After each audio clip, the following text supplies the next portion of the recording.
everybody, welcome along to episode 98 of Percussion Discussion.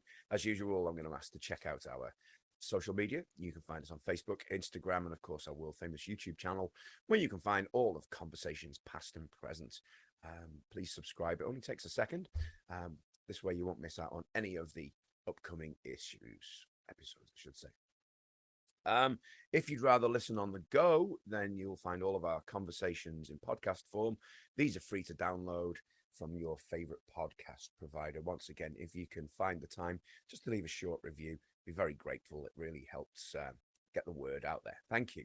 On to today's guest, firmly back in the Legends Lounge, a drummer who's done so much over his incredible career, from starting out in 1972 with the Good Rats, incredible New York band.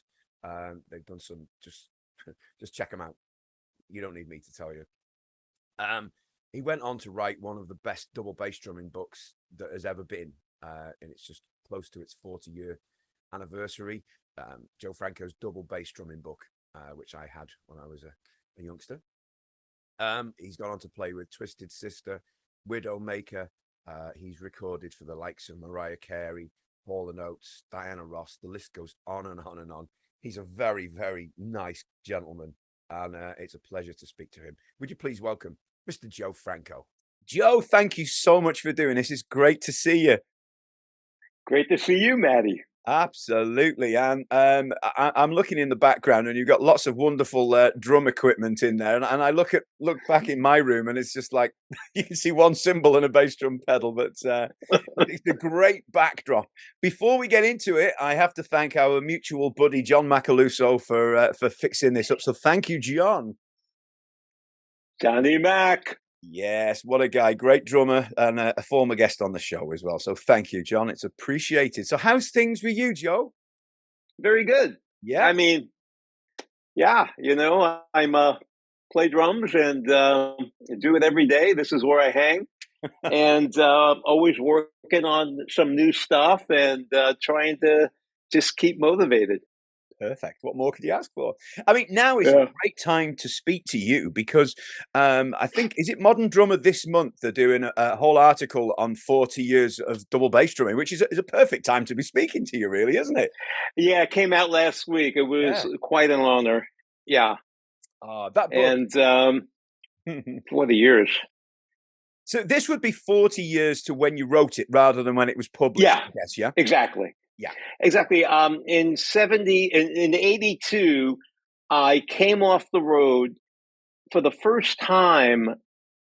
Didn't have a steady gig, and I've been meaning to write this drum book, and I had some ideas collected, and it's really tough to do when you're really active and working all the time. Your focus is always on the gig and practicing for the gig and resting and getting on stage and give it those 2 hours are all you got. And but all of a sudden it was like, wow, it was a weekend and I wasn't playing. That's crazy, because with Good Rats I used to play like 5-6 nights a week. So it was like, okay, this is the time. And for the rest of 82 and into 83, I would teach twice a week at this drum center out in Long Island, New York. Yeah. And that's where I met John Macaluso when he was 15. He was taking lessons from me while I was writing the book. Wow. Okay. So it was really cool because I prepared like a page full of stuff and I could try it out on these guys. And it was really reinforcing and very gratifying seeing them loving the material. And it really gave me a good feeling about the project, So that project stayed on my kitchen table. I lived by myself at the time. I had a house out in Huntington, Long Island. And that project stayed on my kitchen table for about a year. I just kept tweaking and fine-tuning, and it was very gratifying that it's still valid after 40 years. Very much valid. But isn't that amazing, the fact that you can actually try it out on your own students just to make sure that it works and see how they get on with it? And that's invaluable, I think. That yeah, no doubt about it. It was a great situation. It was, sometimes when you have a lull, like I said, it was the first time I wasn't gigging. you turn that into positive energy. You turn that into a positive. It's like, wow, now I can do that thing that I never had time to do. That sort of thing, and that's what happened with me. Sure, it's very much like I don't like to use this word anymore because it's kind of taken a back seat, but it's like the COVID years. I guess some people just watched Netflix for 2 years and did nothing, but lots of people, there was all sorts of incredible things popping up, studios online. I mean, I set this up during that time. So there's loads, positives can come out of a quiet time, can't they? I started taking drum lessons during COVID. Really? Seriously? Well, a long story short, I had a little bit of a tendonitis issue. I actually talk about this in the MD article. Had a little bit of a tendonitis issue, and I was reading this. He's a pretty popular teacher over here, this guy Bill Bachman, and he had an article in Modern Drummer talking about this issue and how for a lot of drummers it was a grip thing. And anyway, I looked him up and I started, taking some Zoom lessons with him. And he kind of turned my grip around a little because I was very German left hand, very palms down. And he kind of turned it around a little bit and it made all the difference. And I can practice as long as I want to without feeling anything. So yeah, but it was getting back to COVID. It was just like, okay, what am I going to do with all this time? No problem. I'll just practice more. Yeah, absolutely. So are you saying you're now French grip now or somewhere in the middle? Well, it's always with my right hand, you always had every variation of French to German. But my left hand, you play on rock bands too long and you start slamming backbeats and your hands aren't really matched, So I worked at getting my hands more matched, and it's a vicious cycle because as you're practicing more and more, your good hand gets better. So your left hand is still catching up. Yeah, and that will always be right. that will always be the same for everyone. So it's good to know it's the same for you as well. Oh, absolutely. But your book. I had your book when I was probably about, I don't know, 15 or 16, and then I remember buying the VHS as well to accompany it. And I always remember we talked a little earlier off air about my love of Premiere, obviously, and your huge involvement. But I remember how good those drums sounded on that at that time. It might be deemed as an old-fashioned drum sound now, but still to this day, I can put it on and it takes me back to 1980. I think it was 88, 89, something like that when I'd have got that. Was it? When did it come out, the video? I can't actually remember. But 84. I think it was 84. Could have been 85, but it was shortly after the book. Okay, yeah, cool. Yeah, shortly after the book.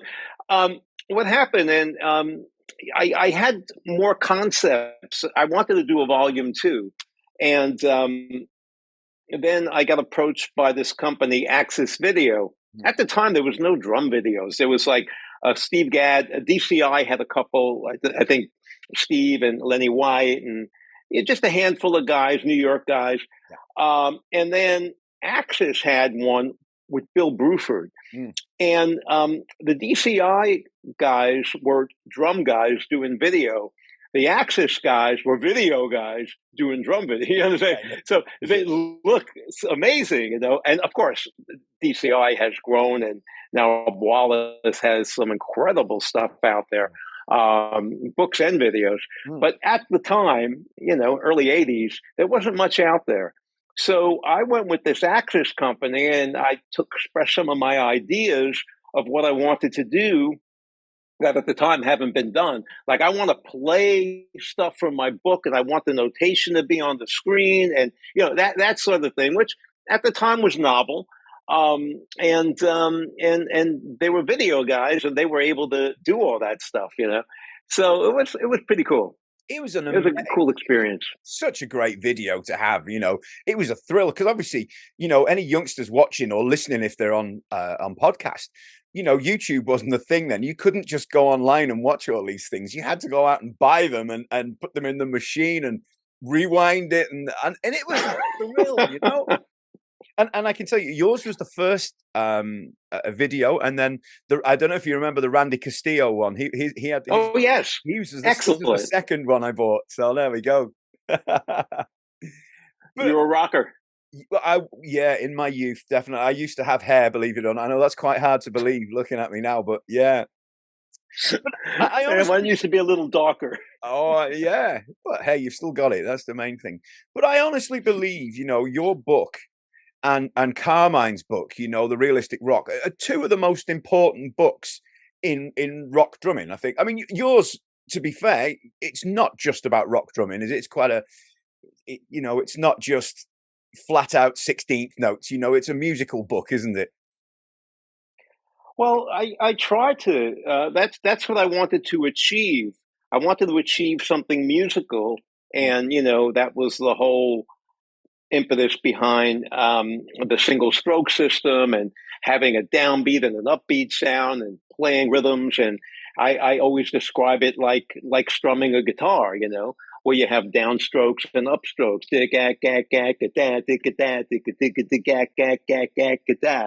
That sounds musical to me, and it flows, and your body stays in that motion. I like that, and one of the things about having a systematic way of playing things is you get the idea and it just comes out. You don't have to get the idea and then your brain has to tell your limbs how to get that figure out. You just have a way of doing it. Sure. It's an ear and I'm going to start with my left. It's a downbeat. I'm on my right. So it becomes automatic. You do the reading, and I like the way that you have each bass drum on a different line, whereas some books have it on the same line, so you're unaware of which foot's doing what, and it's blatantly obvious in your book. It makes it really, really. It's so blatant. It was before they had this standardized way of doing drum notation, and I was just like, right hand, right foot, left foot, 4 lines. Easy to read. But that's how the old books were back then. It was before there was a standardized way of writing drum notation, and it's clear as can be, right? Yeah. There's no clutter. It's there's no second guessing. You know exactly where things are, and I think it's a great book, and I'm glad it's being celebrated. 40 years later. So great achievement. Thank you. Anyway, let's go back a little bit. I mean, a lot of people in the UK, in particular, might not be too familiar with Good Rats. But it was Johnny Mack who said, you need to listen to this album, because I know a lot of the rockier stuff you've done. And he said, check this out. And I was just blown away I listened to Tasty. And the first thing that hits you is the incredible vocals. I mean, describe to us, Joe, how successful was Good Rats back in the day? We were huge in the Northeast part of the country, from Philadelphia to Boston to Buffalo, that the whole Northeast part of the United States down to Washington, D.C., Baltimore. And we had cult following for the rest of the world, but we were so big in the Northeast that when bands came through, they'd want us on the bill, like bands before they can really sell out coliseums, Yeah. So we would always get opening slots we did tours with Journey, with Rush, with Styx, Cheap Trick, Heart, a lot of bands. It's like, oh, wait, we could sell a couple of thousand tickets. We put these guys on the bill. And it was fun for us because we got to play with all these big bands. And so yeah, I mean, that was, we would probably play 8 to 9 months a year in the tri-state area. And the other 3 months travel and try to make inroads. We did play the UK. We played 78, I want to say. We were so busy in the States, our management booked us a UK tour and a UK studio, so we wouldn't play every night, So we did a couple of gigs there. We did, with Meatloaf, we did the Hammersmith Odeon, we did the Roundhouse, and then a couple of clubs. And we recorded a record at Rampart, the Who studio. Right. Yeah. Our 4th album was recorded there. Ed Whistle used to come down, and and check us out. It was really a big fun thing. In fact, they asked us. We always hire the piano player because we didn't have a piano player in the band. So when we recorded, we hired the piano player, and they asked, "Well, who do you want to get?" And I said, as like a wish list guy, how about Max Middleton? Oh, no problem. Max is in the book. Max is playing on the records every day. Wow. Yeah, pretty cool. Anyway, I forgot what the question or where I drifted off, but Well, you were asking me about, yeah. yeah, just We how, how big. probably played. It was big in the Northeast United States and had pockets everywhere else. Sure. We're a cult band. We didn't have a label that stayed with us. Every record was on a different label, from Warner Brothers to Arista to. We just kept switching labels. And when we first were signed to Warner Brothers, we were signed to be the East Coast Doobie Brothers. These guys got these big harmonies and pop songs, but they play. They've got a New York attitude. They can be our East Coast Doobie Brothers, and somehow there wasn't a mutual feeling between Warner Brothers on the East Coast and the West Coast, and so we kind of got dropped the first after the first record. Yeah, it's hard to believe that, because the songs are so well crafted, so well played, yeah.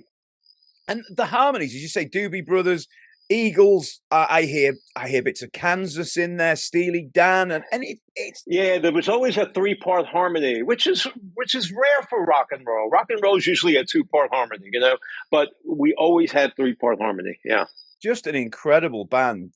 And two of the guys that were singing were brothers. So their blend was so strong. And then Lenny, our bass player, was the third voice. And he was a strong singer as well. So yeah, and it sounded good live. I mean, we were definitely a good live band. It sounded like the records with more energy. Just yeah, I mean, if anybody's watching or listening who hasn't heard them, please go and check it. It's all on Spotify and all the other places. So Clash Kebab, wow. do you remember recording that? No. Do you know? Maybe. Yeah. Yes. Kind of. I remember it more live because it used to close our shows, and it was the big drum solo song. But actually, remember recording it. I don't think so. No. It was a blur. I mean, I remember recording Tasty, Sure. which that was on, but just recording that song, it was like, we did a few songs a day and we got through the record, Because it's quite a workout, that, isn't it? It's kind of fusion, progressive pop. It's hard to describe, isn't it? You can't pigeonhole that, that's for sure. And then the vocal part comes out of nowhere. You just don't expect that. But an incredible listen, and something that I will always listen to now. I think it's on my playlist, and it's just amazing. So obviously we move on, and I know we could. There's bits and pieces in the middle that we could fill, but we'd be here for about, I think, 6 months talking. At least we haven't got quite that amount of time, but so. And then if we start talking about gear, forget it. Oh, well, we've already had a good session on that, haven't we? So I don't think some of the listeners might not appreciate that so much. Some would, I'm sure, but let's go to Twisted Sister. I know you've done things before that. Well, in fact, let's go to the drum programming side of things, because I know you were kind of not one of the pioneers, but you made it your business to learn how to do this, didn't you? Which I think is quite important. Yeah, well, I actually went to school for computers. Why? Because it was very easy for me to have the logic to write a flow chart and code something. And I did that because it was, I can get through college in 4 years and do all that thing. And it wasn't hard. So I always had these computer smarts. But when I was in my last year of school, that's when I joined the Good Rats in '73. I put the computer stuff to bed. I said, let's rock. Okay. And then come the mid '80s. And then there's the Lindrum, which I thought was absolute garbage. I hated the Lindrum. Everything sounded the same. Everyone's snare drums, everyone's hi-hats. It was all, there was no personality, Then came the SP12. That was by a company called Emu. And it came out probably 85. And you can sample your own sounds. And that, to me, that I was intrigued by that. I would sample, I would take every 50 variations of a hi-hat and program them and make them crossfade into each other. It felt like a hi-hat. I'd play it on a drum cat, and I knew where everything was, so I could play it like an instrument, And that was fun, and that was challenging because you had to combine your drum smarts with your computer smarts, so I got into it. I dove in, and soon after, I caught the attention of a producer named Rick Wake, who at the time had just had his first big hit with Taylor Dane, Tell It to My Heart, yeah, sure, which he programmed, and it was real dancey. He was doing a second record with her and had a lot of ballads. It had a bunch of Diane Warren songs, and he wanted a more sophisticated programmer. He heard what I was doing, and I wound up playing on all those records, Mariah Carey and Taylor's record, and Celine Dion, Diana Ross, Hall and Oates. It led to a whole studio thing. At the same time, I was playing Twisted and Widowmaker and all these more metal kind of things, So it was crazy busy at that time of my career. And this is like late 80s, early 90s. It was, it was kind of cool. I liked it. And you think differently when you're on that side of the glass, and it kind of it made me really curious to what does that do, and that piece of gear and that button on the console, and that, and it kind of led me to put together a really cool home studio, and then when I met my wife, we started having kids. That home studio had to go because we needed to make baby rooms, So that's when I opened up my own studio in 1995. And I still have that business. I still heavily involved with it, Yeah. Anyway, that's a lot of information, but it started with drum programming. It got into building a studio. And of course, once I had my own studio, I threw all the drum machines out and I was able to mic myself up and play, So yeah. So when you've done your programming, you really, you're comfortable with it, confident with it. And you mentioned the mallet cat. Would you put in a track down, a program track? Would you play it in, or would you? How would you go about that? It depends on the music, If it's something that needed to be quantized because it was a dance kind of thing, you use buttons. But I always played the hi-hats, always, because I had the dynamics played, and it really felt great. Even if you had to quantize it, And then what happened at that time, I forgot how many resolutions a quarter note had, maybe 128, but it got to Performer was 960 or something. So you could play a buzz roll and every note came out, So it became a lot more sophisticated than, just having a drum machine. It became really cool that you could play a pad kit into a computer and it could spit out exactly what you played, and that was really cool as well, But then again, like I said, once I put my studio together and I was miking my drums, why bother? Well, one thing I've often wondered, and I've never asked anybody before who's done both sides of it, the programming and also some great drumming, is the satisfaction the same when you program a great? There you go. The question. Yeah. It is not even close. Yeah. It is not even close. Yeah. When you're playing the drums and moving air and back then you didn't have, well, maybe by mid 90s, but you didn't have Pro Tools and all that corrections. You just played on a 2-inch tape, Nothing felt better than that. Yeah. I'm glad to hear that. That's good. Oh, yeah. I mean, Yeah. Yeah, indeed. that's what I am. I'm a drummer. I got into programming, and it was great because it was a new thing, and it was really fascinating in the late '80s. When I was really involved, but it became passe in no time. It wasn't exciting anymore. It was exciting when you had to create these sounds and do everything from the ground floor, put everything on a DAT tape, and then sample them into your sampler and all. And then all of a sudden, there was like the Bob Clearmountain sample library and these sample instruments, and now the Ultimate Drummer and all. There's so much technology now that a keyboard player could sound like a good drum programmer. So the novelty wore off in a few years, and I kind of put that to rest. But I'd say for about a good 4 years or so, late '80s and early '90s, I was pretty heavy into it. Yeah, and the thing is, you had to put, as you said, you had to put the work in.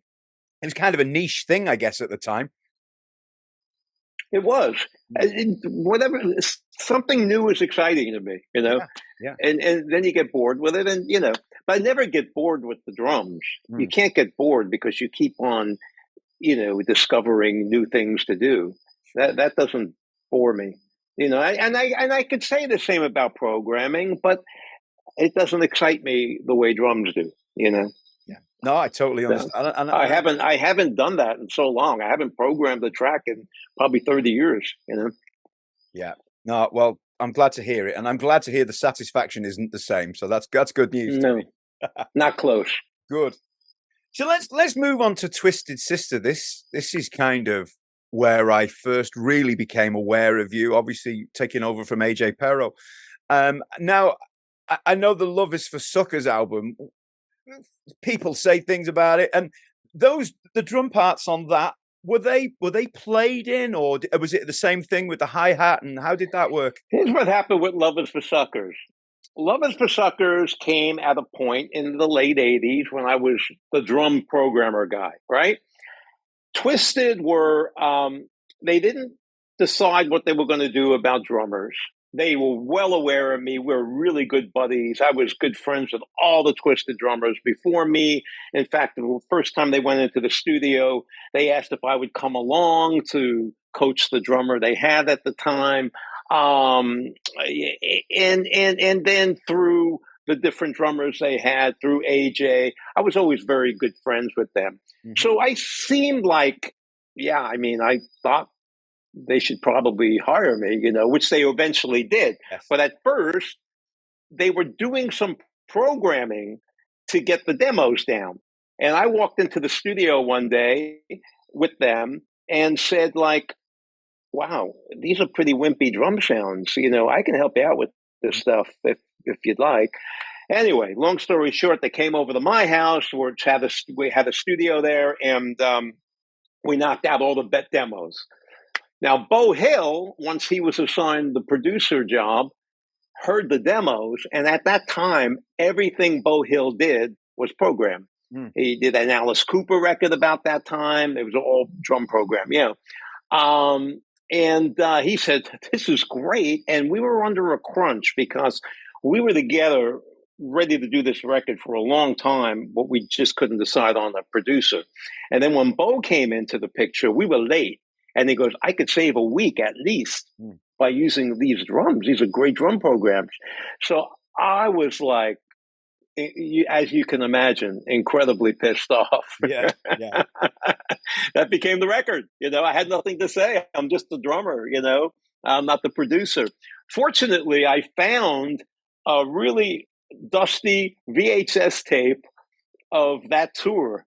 And I think we played about 6 or 7 songs from the Love Is for Suckers album on the Love Is for Suckers tour. Yeah. And I put that up on my YouTube channel. And I'm just so happy that there's a representation of us playing that stuff, because on that record, JJ didn't play on it. It was mostly a lot of Reb Beach and some Eddie. It was Eddie and Reb. Okay.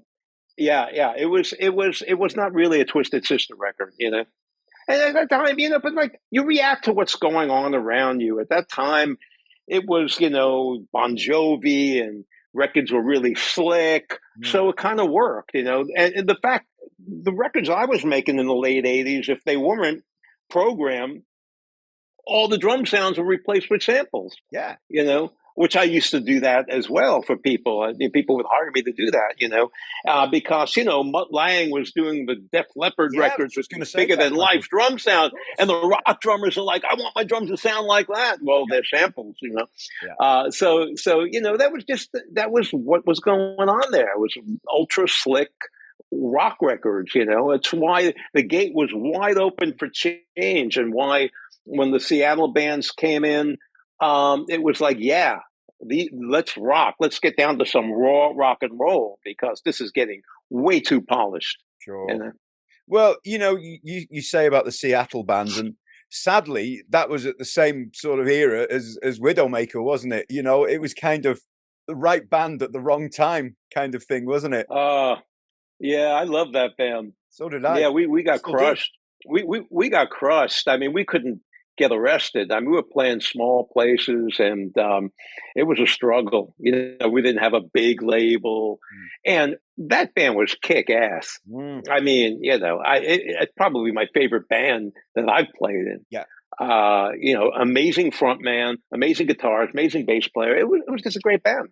I was always a fan of Al Petrelli, and when I saw, it's just like a dream come true. All you guys together. Yeah, And the it was a production good on that album was incredible. Thank you. I agree. Oh, just big drum sound. It's just, and such a shame that that's the only way I can describe it. The right band at the wrong time. Trends were heading towards grunge, and it's such a shame. It's such a shame. But hey, a great album, so it's there forever, isn't it? Well, we actually did two of them. Well, we did Blood and Bullets, and then we did Stand By for Pain. Yeah.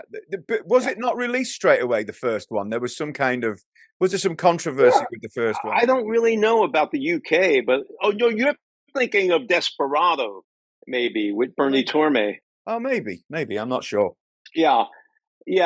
I started that as well with D. I mean, when I played with D with Twisted, I was actually, when we were doing pre-pro for Twisted, D was producing another album that I played drums on.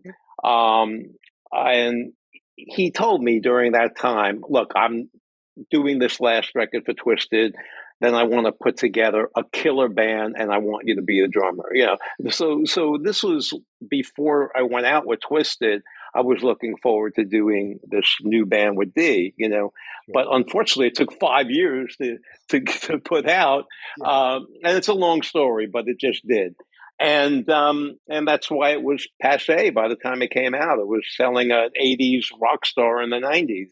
Yeah, that's a shame. But hey, it's there, and it's still a great album, and it's still one that, if I'm driving late at night, it's an album that goes on just to keep me awake on the way home from it. It'll wake you up. Like, oh yeah, some amazing stuff, And obviously, I'm over in the UK. A lot of the listeners and people who watch the YouTube thing are in, worldwide, but I think majority are in the UK.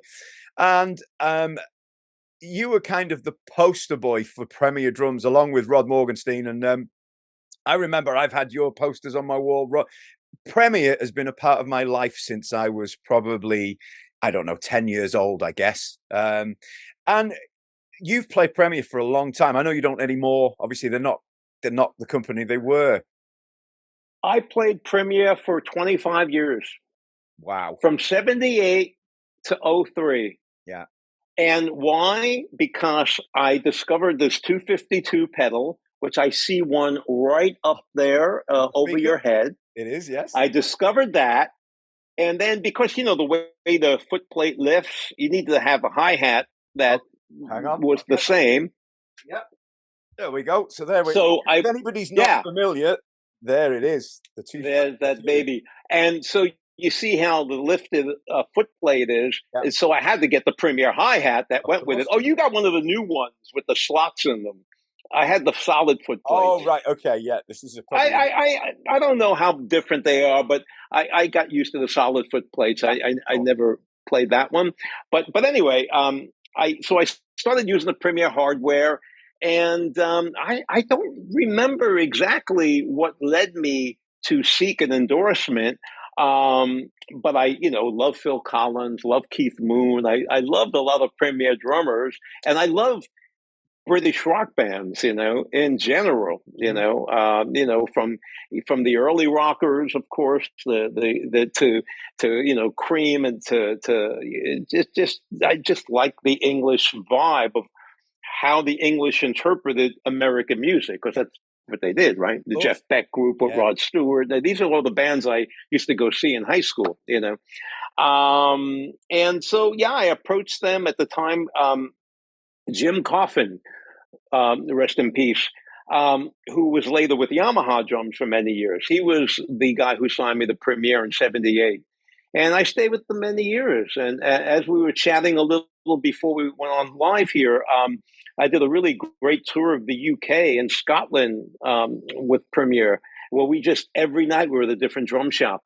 We must have did, I don't know, 15 Amazing. Different drum shops in a couple of weeks. It was just one a day. So I got to visit the factory, and so I had in Leicester, right? And I had these magazines and all their catalogs, and it was a real thrill for me to visit the factory. Yeah. Oh, just because the factory was a very iconic building. If you remember, with the semicircle, with the glass, with all the kits. Big time. Yeah. Beautiful. Sadly no longer there, but I think it's a supermarket now or something. But it's a shame. But yeah, just what we need. The supermarket.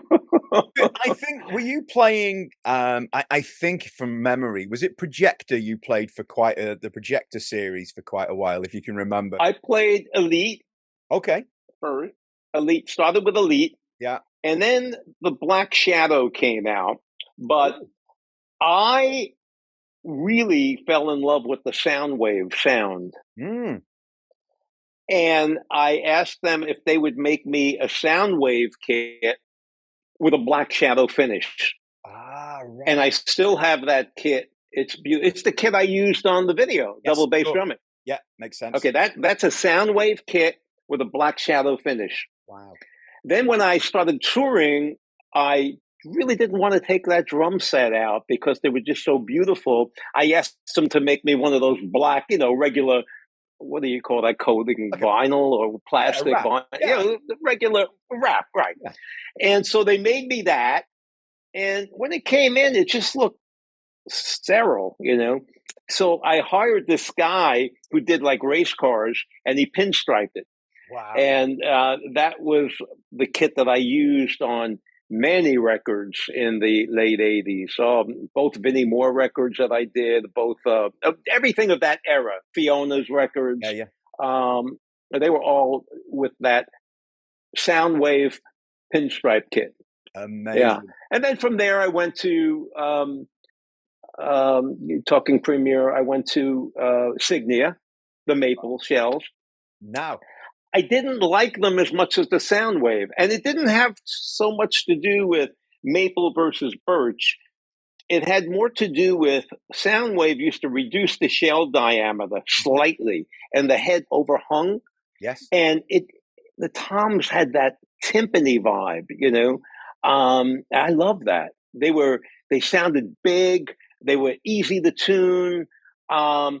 And I harped on them for that. Like, oh God, you got to bring that back. So that's what Janista was. Janista was, let's do birch like Soundwave. And that was the last kit I had, I think, with Premiere before I signed the DW. Well, I spoke in 2003. I spoke to Charlie Morgan, who had a lot to do with, I know you and Charlie are friends, and I spoke to Charlie about, he had a lot to do with, the design. And he actually mentioned in one of our conversations, he said, I went over and spoke to Joe, and he wanted them to be more undersized, and I thought it's just fascinating how all this. Yeah. Charlie's great. I met him when he was playing with Elton and saw a bunch of his shows, and we became good buds now. I think he's living down in Nashville Yes, now. yes. Yeah. That's right. But your name and face is synonymous with Premier, and always will be for me. I know you play Drum Workshop now, great drums, but whenever I see your face, I got a bunch of their snare drums right there. There's a lot of Premiers up on that shelf. The pink one's the Twisted the kit. Yeah, that was a projector. That was a pink projector kit. Yeah, beautiful. Yeah. So whenever I'm looking at you now, I'm going back to the Premier poster on my wall as a kid. So so so at the moment, then obviously you've got your studio. Do you get to play drums in? Are you in your studio now, or is this at home? Or... This is home. Okay. And funny thing, my studio started as a music studio. Mm-hmm. We did music for television shows, and then it evolved into a total audio post-production facility. So we do a lot of Foley, and the guys were begging me to, we have to have this huge drum kit in here. This is such a great Foley room. So at the time I was living in the city, in New York City, just 3 blocks from the studio. And when we bought this house about, 3 or 4 years ago, well, maybe 4 or 5 now, time's flying. Mm-hmm. I decided to take the drums home, so that drum kit over there is my main drum kit. And I have it here as opposed to in my studio. And now my studio drum room is now a Foley pit. Sure. Oh, wow. That's what we did. So life is good at the moment, then. That's amazing. Yeah, I can't complain. I love what I do.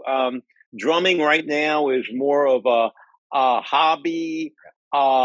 It's something I love doing, and I do it the same reason I did it when I was 12 or 13 years old, because I love doing it, not because this is my career anymore. My career now is trying to give back, trying to educate, doing things like I'm doing now, hoping it inspires somebody. That's what I'm about now. Tour bus, no. I turned 71 in a couple of weeks. Really? I'm not. So it doesn't. If I'm going to get on a plane, it's going to be with my wife, with the golf clubs and the. But I do miss being on stage, and I'll probably, now that the pandemic is phasing out, put together something where I can play a couple of times a month, just because I love playing.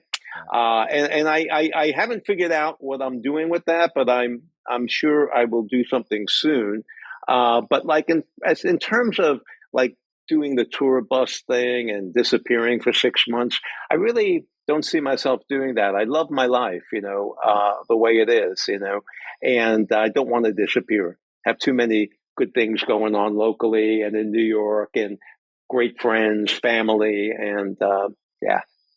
So if some young up and coming great metal band, hard rock band said, "Look, we need some drums, Joe," would you still do it?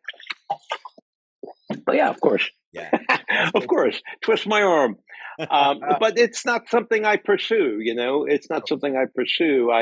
But I do pursue things like anything educational, mm-hmm. Any way to help the drum community. I'm all about that.